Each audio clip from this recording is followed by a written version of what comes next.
তখন আমি আমার একটি বিষয় মনে পড়ে গেল, আমি যদিও প্রকাশ করি নাই কখনো। আমি 2023 সালে 22 সালের শেষ এবং 23 সালের জানুয়ারি চলে এসেছে, আমি দুবাই গিয়েছিলাম। তো দুবাই গিয়ে স্বাভাবিকভাবেই বাংলাদেশিরা, একজন বাংলাদেশি পেলে তো খুব উচ্ছ্বাসিত হয়। ধরেন মান্না ভাইকে টক শোতে দেখে, আন্দোলন সংগ্রামে দেখে, তো গেলে অনেকে একটা ছবি তুলতে আসে, ভাই খোঁজ খবর নিতে আসে, অনেকে একটু দাওয়াত করে। এই আন্তরিকতাটা বা অতিথিয়তাটা তো আমাদের মধ্যে আছে। তো আমি যেখানে গিয়েছি সেখানে সবার একটা ভালোবাসা সমর্থন পেয়েছি, ছোটখাটো ক্রাউড হয়ে গিয়েছিল। এবং মিডল ইস্টের 4টা দেশে আমি গিয়েছিলাম: ওমান, দুবাই, কাতার, সৌদি আরব আর সংযুক্ত আরব আমিরাত। 4টা দেশে গিয়েছিলাম। একটা দেশে ভালোভাবে সফরটা সম্পন্ন করতে পেরেছিলাম, কাতারে প্রথম। দ্বিতীয় এবং তৃতীয় যেখানেই গিয়েছি সেখানে ওই প্রোগ্রামে ঝামেলা করার জন্য, মারামারি করার জন্য, কিংবা প্রোগ্রামটা গন্ডগোল পাকানোর জন্য নানান ধরনের একটা তৎপরতা লক্ষ্য করেছি। এবং অনেক ক্ষেত্রে মিডল ইস্টে হয়তো সবাই জানে না, এখানে আমাদের নেতৃবৃন্দ বা আলোচকরা জানে, আমি দেখেছি যে রাস্তায় একবার একটা মার্কেটের সামনে গিয়েছিলাম, বাঙালি মার্কেট, অনেক লোক একেবারে ক্রাউড হয়ে গেছে, সড়ক বন্ধ হয়ে গেছিল। একজন পুলিশ আসছে শুধুমাত্র একটা গাড়ি নিয়ে, সমস্ত লোক যার যার মতো ফাঁকা, বিকজ তারা বুঝতে পারছে ক্যামেরা আছে, প্রযুক্তি এতটা ওদের মানে নিয়ন্ত্রিত, এই রাস্তাঘাট কিংবা মার্কেট সবাই কিন্তু পানিশমেন্টের আওতায় চলে আসবে।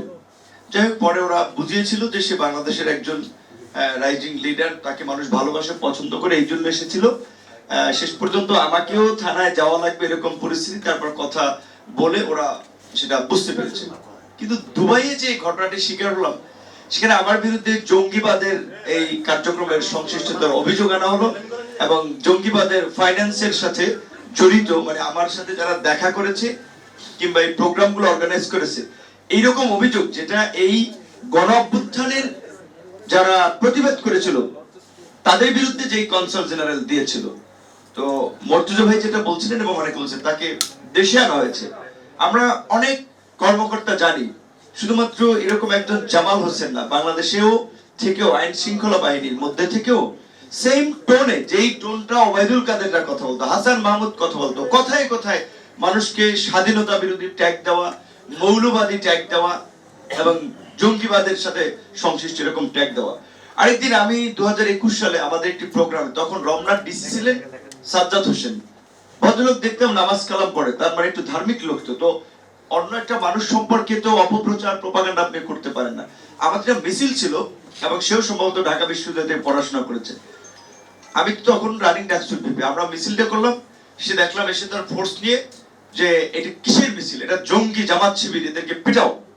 মানে এই যে একটা ট্যাগিং তারা চালু করেছিল এবং এইটাকে ন্যারেটিভ, এই ন্যারেটিভ তো এই সরকারের সাথে যারা সংশ্লিষ্ট ছিল, বিশেষ করে একদল অন্ধ অনুসরণকারী, তারা কিন্তু সর্বত্র এই ট্যাগিং দিয়ে মানুষকে নানানভাবে হয়রানি, নাজেহাল করেছে। এবং সবচেয়ে দুঃখজনক হচ্ছে, এই যে আমাদের দেশের প্রবাসী, তারা আমার দেশের মানুষ, তাদের বিরুদ্ধে যখন আমি কমপ্লেন দেই যে তারা জঙ্গি, উগ্র, স্বাধীনতা বিরোধী, তাহলে সে পাসপোর্ট নিয়ে কিভাবে দেশের বাইরে গেল, তাহলে তার পাসপোর্টটা কিভাবে ছিল, এইটা ওই দেশে আমাদের ভাবমূর্তি ক্ষুণ্ণ হয় না? তাহলে এই রকমের দেশের ভাবমূর্তি তো প্রকৃত অর্থে গত 15 বছর এরা ক্ষুণ্ণ করেছে। বিএনপি কিংবা জামাত করার সুবাদে কত মানুষকে নানান ভাবে হয়রানি করেছে। তো আমরা চাই যে এই সরকার অন্তত একটা নতুন ব্যবস্থা, সমঝোতার পথে হাঁটবে, যে ভবিষ্যতে আমি চাই না যে আওয়ামী লীগ করার কারণেও কিংবা অন্য কোনো দল করার কারণে প্রবাসীতে আমাদের যারা দূতাবাস, কনসুলেট থাকবে, তারা এই ধরনের একটা পরিস্থিতির শিকার হোক। কারণ দেশের বাইরে তো তাদের কেউ নেই, এমবেসি বা দূতাবাস তাদের অভিভাবক, একমাত্র প্রতিষ্ঠান। তারা যদি তার নাগরিকদেরকে ওন না করে, তাহলে তার যাওয়ার জায়গাটা কোথায়? তো এটা বললাম এই কারণে যে আমি কোনো প্রবাসী দেশের বাইরে এবং দেশের বাইরে এই বিভাজন এবং বিভক্তি আমরা দেখেছি। আমাদের দেশের প্রধানমন্ত্রী গেলে এন্টি পার্টির লোক যারাই থাকে, কি কুরুচিপূর্ণ ভাষায় স্লোগান দেয়, এটা উচিত না। দেশের প্রধানমন্ত্রী, রাষ্ট্রপতি কিংবা এবার আমাদের ডক্টর মোহাম্মদ ইউনূস গেল, তার এমন কোন মানুষ আছে যে তাকে সম্মান করে না, তার কর্মকাণ্ড, ব্যক্তিত্বের কারণে, তার গুণের কারণে আন্তর্জাতিক মহলে সম্মানিত। খুবই দুঃখজনক কিছু লোককে দেখলাম পড়াশোনা পারিবারিক লেভেল নিয়ে নিশ্চয়ই আমাদের সন্দেহ আছে যে কোনো ভদ্র পরিবারের সন্তানরা যাদের ভালো শিক্ষা আছে এই ধরনের মানুষকে ঘুষখোর, যেটা শেখ হাসিনার ন্যারেটিভ ছিল এবং কি বাজে ভাষায় তারা কথা বলেছিল। তো আমি বলবো প্রথমত বাংলাদেশী হিসেবে দেশের মধ্যে যাই করেন দেশের মধ্যে করেন, মারামারি কাটাকাটি আন্দোলন সংগ্রাম দেশে করেন, বাইরে সবাই বাংলাদেশ হিসেবে থাকেন দেশের প্রশ্নে, দেশের মর্যাদার প্রশ্নে। দ্বিতীয়ত আজকের যে বিষয়টি আলোচনা হয়েছে আমার কাছেও তাদের একটা প্রতিনিধি গিয়েছিল, আমি জানতে পারিনি, 2-3 দিন আগে জানতে পারলাম যে আরো 300, আমার কাছে বলেছিল 74 জন, এখন জানলাম 357 জন। এখন আমরা জানি না তাহলে 57 জন মুক্তি পেয়েছে, নিশ্চয়ই সরকারকে ধন্যবাদ দিতে হয়। মধ্যপ্রাচ্যের আইন কানুন এত কঠোর রাজতন্ত্রের কারণে সেখানে 57 জনকে মুক্ত করেছে।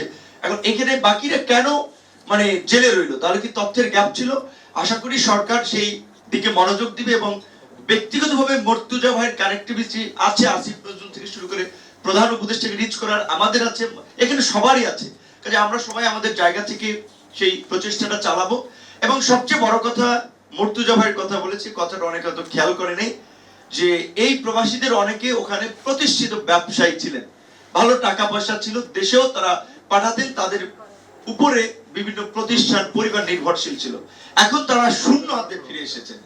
সুতরাং আমরা যদি এই আন্দোলনের অংশগ্রহণকারীদেরকে দ্বিতীয় মুক্তি সংগ্রামের লড়াকু যোদ্ধা হিসেবে স্বীকৃতি দেই, শহীদদেরকে আমরা স্মরণ করি, আহতদের আমরা স্মরণ করি, তাহলে এখন যারা বেঁচে আছে তাদেরকেও তো আমাদের মানে আমলে নেওয়া দরকার। এই মানুষগুলো যে ক্ষতিগ্রস্ত হয়েছে, জেনে শুনে বিষ পান করেছে তারা, যে আমেরিকাতে প্রতিবাদ করা, ইউরোপে প্রতিবাদ করা আর মধ্যপ্রাচ্যে এক না, তারা জেনে শুনে প্রতিবাদ করেছে।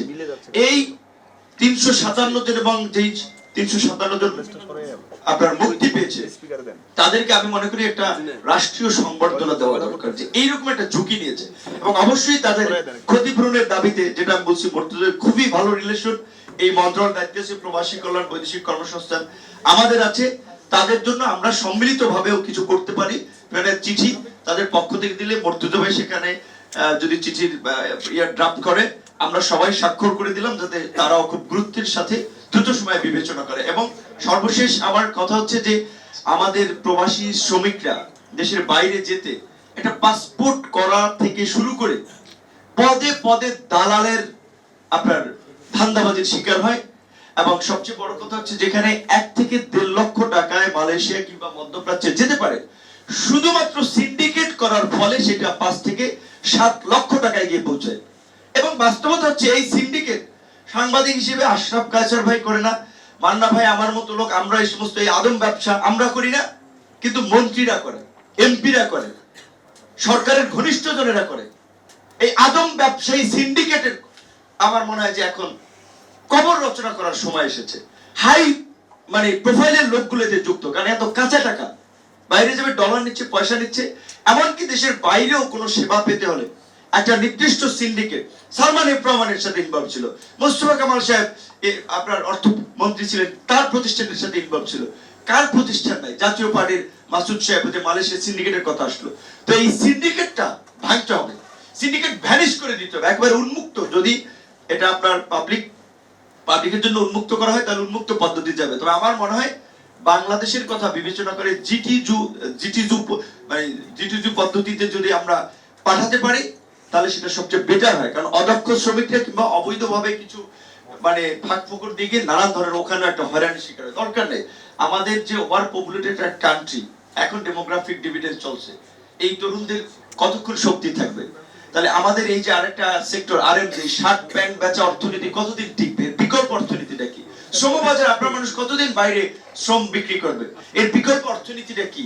এইগুলো আমাদের চিন্তা করা দরকার। এই সরকার আশা করি সেই দিকে মনোযোগ দেবে, কিন্তু পরিস্থিতি যা মানে অলরেডি 3 মাসে সরকারকে আমরা সহযোগিতা করতে চাই। আমরা তো চেয়েছিলাম যে সংবিধানের পরিবর্তন, আমরা অনেকগুলো পরিবর্তন চেয়েছিলাম, কারণ রাজনৈতিক দলগুলো 53 বছরে করে নাই।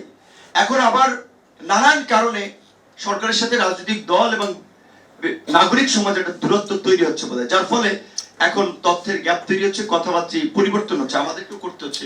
বিকজ এখন যে আমরা একটা সংস্কারের কথা বলছি, আমরা জানি না এখন এই সরকার কতটুকু করতে পারবে। আর এটাও আমি কথাটা অনেকে পছন্দ করবে না, অনেকে রাজনৈতিক ভাবেও এটার জন্য আমার বিরুদ্ধে চলে যাবে, কিন্তু এটা পরিষ্কার, এই সরকার যদি সংস্কার করতে না পারে, কোন সরকার ওইভাবে আমরা যেটা প্রত্যাশা করি নাগরিকরা রাজনীতির বাইরে উঠে সেটা পারবে না।